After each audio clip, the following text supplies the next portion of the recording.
Asphalt shingles laid over 7/16 inch oriented strand board on a corrugated metal roof might sound like a smart fix, but it can seriously mess with your roof structure if you're not careful. So, here's the deal if you're thinking about this kind of setup. First, you gotta make sure the metal roof underneath is sturdy enough to hold the new layers. If it's old and flexing, like in your case with those steel purlins spaced 7.5 feet apart, that's a red flag. Next, how the OSB is fastened to the metal really matters. Screws through metal? That's tricky and needs to be done right to avoid problems later. Also, keep in mind that 7/16 inch OSB is pretty thin for roofing decking, especially on a shaky base. You want solid support because asphalt shingles aren't just slapped on. They need a firm deck to last. If the roof moves too much, shingles crack or pop off, and water sneaks in. It's smart to get an engineer involved to check load ratings and structure before you go any further. If you're stuck with the metal roof already there but want a real fix, sometimes ripping it all off and starting fresh with proper framing and decking is cheaper in the long run than patch jobs that fail.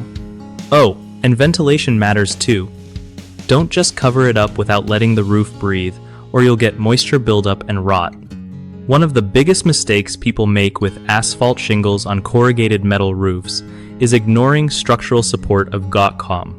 That flexing steel purlin setup just isn't made for heavy decking and shingles, so fix that by reinforcing with proper framing, like 2x10s notched and supported correctly. Another common issue is poorly fastening the OSB to metal panels. If screws aren't right or spaced well, the deck shifts and shingles suffer. Use long metal screws designed for roofing to solve this. Thirdly, skipping an engineer's assessment is a huge risk because you might think it looks okay, but loads and deflection can cause catastrophic failure later on. Always get a pro's opinion before committing. Fix these by reinforcing framing, using proper fasteners, and consulting experts to avoid costly headaches down the road. BigHomeProjects.com is a solid resource for homeowners looking to connect with trusted local contractors who know how to handle tricky roofing jobs like this. Plus, it helps contractors find legit work by matching them with clients who need real pros ready to tackle projects right the first time.